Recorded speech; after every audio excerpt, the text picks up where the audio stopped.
আসসালামু আলাইকুম রহমতুল্লাহ বরকাত। ইসলামী আন্দোলন বাংলাদেশ সরমানাকে নিয়ে কিছু কথা বলতেছি। ওদেরকে বাংলাদেশ জামাত ইসলাম এতগুলো সেট দেওয়ার পরও ওরা কুতুমুতু করতেছে, ওদের আরও লাগবে। এতে তো জনগণের সাথে দেশের মানুষের সাথে বেইমানি। যে আশা নিয়ে অ্যালায়েন্স করলাম, যে আশা নিয়ে জোটবদ্ধ হলাম, এই অ্যালায়েন্স তো টিকবে না। ওরা যেভাবে শুরু করলো, ওদের সিট লাগবে, ওরা এটা চাইতেছে। সরকার ক্ষমতায় আসলে ওদের প্রধানমন্ত্রীতে চাইতেছি, ও সরকার ক্ষমতায় আসলে না ওদের রাষ্ট্রপতি দিতে হবে। আরে ভাই, ফেডে বাচ্চা যেটা আছে এটার খবর লওয়ার আগের থেকে দুনিয়াতে যেটা আছে ওইটার খবর নাও না। কখন তুমি নির্বাচনে জয় করবা, সরকার গঠন করবা, তখনকার হিসাব তখন। এখন তুমি এখনও নির্বাচিত হও নাই, নির্বাচন করো নাই, আগে থেকে বলতেছে তোমার এটা দিতে হবে, ওটা দিতে হবে, তোমার সিট এটা এতগুলো দিতে হবে। তোমার অতীত রেকর্ড হিসেবে তোমার তোমার যোগ্যতা অনুযায়ী, তোমার যোগ্যতার বলে তোমাকে সিট দেওয়া হবে। তোমার গালের বলে, তোমার শক্তির বলে, সাবার বলে তো তোমার সিট দেওয়া হবে না। জামাতে যা সম্মানেকে সিট দেওয়া হয়েছে, অন্য কোনো সঙ্গী, অন্য কোনো জোট সঙ্গী কি কোনো অ্যালায়েন্সকে এতগুলো সিট দেওয়া হয়? বিএনপি কতগুলো দিছে, কারে দিছে, কয়টা দিছে? হুম, সরমনাইকে দিছে, এনসিপিকে দিছে, জামাতে, তারপরে যে অন্যান্য দলকে বিএনপির তুলনায় অনেক উদারতা দেখাইছে। তারপরেও ওরা আরও চাইতেছে, আরও চাইতেছে, আরও চাইতেছে। লেবুকে যত চিপবেন তত দিতে পারবে। এত চিপা ভালো না, নিজের জন্য ক্ষতি। আপনারা জামাত উদারতা দেখাইতেছে বিদায় আপনারা আরও মানে আর একটু কী বুঝাইতে চাই বুঝি না। ওরার চিন্তার বাইরে, ওদের মানসিকতার বাইরে কি বাংলাদেশ মানুষ, আরেকটা বাংলাদেশ আছে বাংলা মানুষের চিন্তার মধ্যে, সেটা কি বুঝে না। তারা যা বোঝে তা কি বাংলাদেশ, তারা যা বোঝে তা কি গণতন্ত্র, তারা যা বোঝে তা কি রাজনীতি? আরও অনেক কিছু শিখতে হবে, জানতে হবে।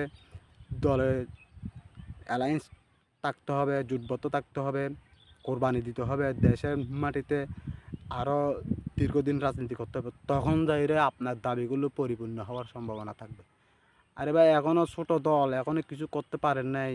আপনাদেরকে উদারতা দেখে, আলেম দেখে, দয়া দেখে আপনাদেরকে ছাড়ি দেওয়া হয়েছে, আপনাদেরকে জোটবদ্ধ করা হয়েছে, আপনাদেরকে আনা হয়েছে আলেম সম্প্রদায় এক থাকার জন্য।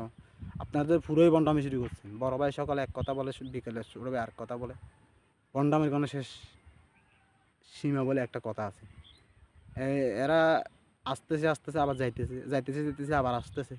কী শুরু করলো বুঝলাম না। জামাতও উদারতা দেখা ভুল করে ফেলছে, সরলতা দেখা ভুল করে ফেলছে। এন্টিবাডি বানাই লিখতে মানে মাস্তান গুন্ডা গাদ্দার টাইপের হয়ে গেলে অন্য আওয়ামী লীগের মতন, তখন দেখো তো যেন আরে এর লগে তো খাত্রামি করে লাভ নাই, এই যা কথা শুনতে।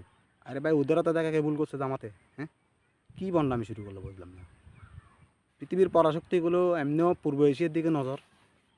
ওরা ইউরোপ, আমেরিকা, এরা চাইতেছে পূর্ব এশিয়ায় যে কোনো প্রকারে একটা কী করতে, খ্রিস্টান রাষ্ট্র প্রতিষ্ঠিত করতে। অন্তত খ্রিস্টান রাষ্ট্র প্রতিষ্ঠিত করতে না পারলেও পূর্ব এশিয়ার ছোটোখাটো রাষ্ট্রকে নিয়ন্ত্রণ নিয়ে ওরা যে কোনো প্রকারে ওরা ঘাঁটি করতে চাইতেছে, ওদের সমাজ প্রতিষ্ঠিত করতে চাইতেছে। কারণ আগে ছিল যে পৃথিবীর বুকে আসছিল যে আগে গ্রিন ইকোনমি, এখন হলো যে ব্লু ইকোনমি। আগে ছিল যে মাটির উপরে তেল গ্যাসের সন্ধানে আরবকে ধ্বংস করে দিয়েছে, মিডল ইস্টকে ধ্বংস করে দিয়েছে। তারপর দিয়ে এখন যখন গ্রিন ইকোনমির দিন শেষ হলো, এখন হলো ব্লু ইকোনমি। বৈজ্ঞানিকরা রিসার্চ করে দেখতেছে সাগরের নিচে তেল গ্যাস, আল্লাহর খনিজ সম্পদ সবগুলো সাগরের নিচে। এখন ওদের টার্গেট হলো যে ব্লু ইকোনমি, এখন সাগরকেন্দ্রিক রাষ্ট্রগুলোকে নিয়ন্ত্রণ নিতে হবে। কারণ ব্লু ইকোনমি সাগরের নিয়ন্ত্রণ যার কাছে থাকবে, পৃথিবীর নিয়ন্ত্রণ তার কাছে থাকবে। এখন চায়না বলেন, রাশিয়া বলেন, ইউরোপ বলেন, আমেরিকা বলেন, সবার নজর হলো যে আমাদের বঙ্গোপসাগর কেন্দ্রিক রাষ্ট্রগুলোর দিকে। বঙ্গোপসাগর কেন্দ্রিক রাষ্ট্রগুলো হলো চায়না, ইন্ডিয়া, পাকিস্তান, বাংলাদেশ, আরও অন্য অন্য রাষ্ট্র আছে। তার মধ্যে এই সবচেয়ে দুর্বল রাষ্ট্র হলাম যে আমরা। আমাদেরকে যে কোনো প্রকারে ঘায়েল করার জন্য আমাদের মধ্যে গ্যাঞ্জাম লাগাই দেবে, ভেজাল লাগাই দেবে। তারপরে একজনকে সুন্নি বলবে, একজনকে ওয়াহাবি বলবে, একজনকে খারেজি বলবে, একজনকে ভণ্ড বলবে। এরকম করে আমাদের মধ্যে ভেজাল লাগাই দিবে। কারণ আমরা যদি জোটবদ্ধ থাকি, আমরা যদি ঐক্য থাকি, তারা তাদের স্বার্থ হাসিল করতে পারবে না। মানে এটা বুঝতেছে না। আমাদের মধ্যে ভেজাল লাগাইতেছে। মানে আমরা ভেজাল করি, ইন্ডিয়া সুযোগ নাক, হিন্দুত্ববাদীরা সুযোগ নাক, ইউরোপ খ্রিস্টান মিশনারিরা সুযোগ নাক, এনজিও সংস্থারা সুযোগ নাক, জাতিসংঘ সুযোগ নাক।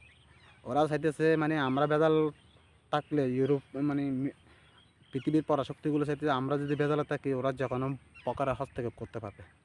কিন্তু আমাদের কারণে আমাদের সুযোগটা ওরা পাইতেছে। আমরা যদি যেভাবে একত্রিত হয়েছিলাম ৫ তারিখে আমরা একটা গণঅভ্যুত্থান করেছিলাম, আলেম সম্প্রদায় এক হওয়ার যে একটা প্রতিশ্রুতি নিয়েছি, এটা মানে ঠেলাঠেলির কারণে, অন্য ইসলামিক দলের ঠেলাঠেলির কারণে হবে না।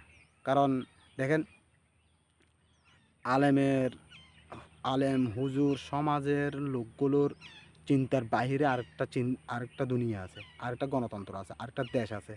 ওরা যে চিন্তায়, যেই থিঙ্কিংয়ে দেশকে দেখে, যে থিঙ্কিংয়ে দেশ পরিচালনা করতে চায়, ওই থিঙ্কিংয়ে দেশ পরিচালনা করতে হলে আরও অনেক কিছু কোরবানি করতে হবে, আরও অনেক কিছু শিখতে হবে, আরও অনেক কিছু কী করতে হবে, জানতে হবে, বা সরকারি গভর্নমেন্টে আরও অনেক কিছু হস্তক্ষেপ করতে হবে। তখন যাইরে তারা একটা শক্তিশালী রাজনৈতিক দল হিসেবে পরিচিত হতো। ওরা এখনও দল হয়ে উঠে আসতে পারে নাই, দাবি চাইতেছে বড় বড়, আমার এটা দিতে হবে, ওইটা দিতে হবে। আরে ভাই, নির্বাচন হোক, সরকার গঠন করুক, আপনাকে কী দেয় না দেয়, আপনার সম্মান কী, আপনার যোগ্যতা কী, ওই হিসেবে তো আপনাকে দেওয়া হবে। আপনার গালের বলের বলে ওই হুজুর দেখে দয়া করে দিয়ে দেবে তা তো না। এটা মাওরারে আবদার নাকি? আপনি যখন তা হয়ে যাবে কই। এখন আপনাদের ছাত্র সংগঠন ঈশাকে ছাত্র শিবির আমন্ত্রণ করছিল যে ভাই আমরা একসাথে আসি, ভার্সিটি নির্বাচন, ছাত্র ইউনিয়ন নির্বাচনগুলো আমরা একসাথে কী করি, নির্বাচন করি, অ্যালায়েন্স করি। আপনারা নির্বাচন করার আগে দাবি করে দিয়েছেন আমাদেরকে বিপি দিতে হবে, জিএস দিতে হবে, জিএস দিতে হবে, বড় বড় পদগুলো দিতে হবে। আরে ভাই, আমি এখনও কামাইতে পারলাম না, আপনারা দিমু কোত্থেকে? আমরা আগে নামি, নির্বাচন করি, ফলাফল কী আসে দেখি, সবাই বাক বটোয়ারা করে নিই। না, আগে থাকতে আপনারা সভাপতি দিয়ে দিতে হইব, আমরা আগে থাকতে আপনারা সেক্রেটারি দিয়ে দিতে হইব, আবার আগে থাকতে আপনারা বড় ভোটটা দিয়ে দিতে হইব, বা আমি না হলে আপনারা দিমু করতেন। এগুলো হলো অযৌক্তিক কিছু দাবি। যুক্তিসম্মত দাবি করো। জামাত একটু উদার হইছে বলে জামাতকে গলা চিপে দিতে হবে তা না। নিজেই বুঝতে হবে, নিজেই জানতে হবে। আপনি নিজেকে বড় দল দাবি করেন, যে বড় দলের ভূমিকা কী রাখছেন, এটা কিন্তু ভণ্ডামি। ওগুলো হলো ২ নম্বরের কথা। সকালে একটা বলে, বিকেলে একটা বলে, মানে দুই ভাইয়ের মধ্যে দুই রকম কথা। সবচেয়ে বেদালের মূল হলো যে ছোটো ভাইটা, বড় ভাইটা একটু গোছাই টাছাই আনে, ছোটো ভাইটা বেদাল করে দেয়। বড় ভাইটা একটু শান্ত স্বভাব রাখার জন্য চেষ্টা করে, ছোটো ভাইটা উচ্ছৃঙ্খল করে দেয়। এইভাবে করে তো অ্যালায়েন্স টিকবে না, এইভাবে তো জোটবদ্ধ হয়ে নির্বাচন করে শান্তি পাবো না। ওরা যে নাটকগুলো শুরু করছে, ওরা যে ভণ্ডামিগুলো শুরু করছে, ওরা তো এমনি জোটে আসবে না যে তা না। জোটে আসবে, নির্বাচন করবে। তো জোটে আসার আগে যে একটা সহানুভূতি ছিল, যে একটা মনে দয়া ছিল, বা যে একটা মানুষের এই নজর ছিল, ওই নজরটা আগে আর থাকবে। এই ভণ্ডামিগুলো করতেছে যে অন্য অ্যালায়েন্সের লোকগুলো ওদের জন্য ভোট চাইবে, ও অন্য অ্যালায়েন্সের লোকগুলো ওদেরকে ভোট দেবে করে ধরে, ওগুলো ভেজালের ঘাটতি।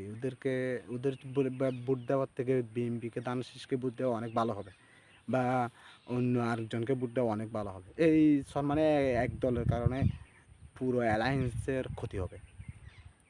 আগে আসো ভাই, দেখো কি হয়।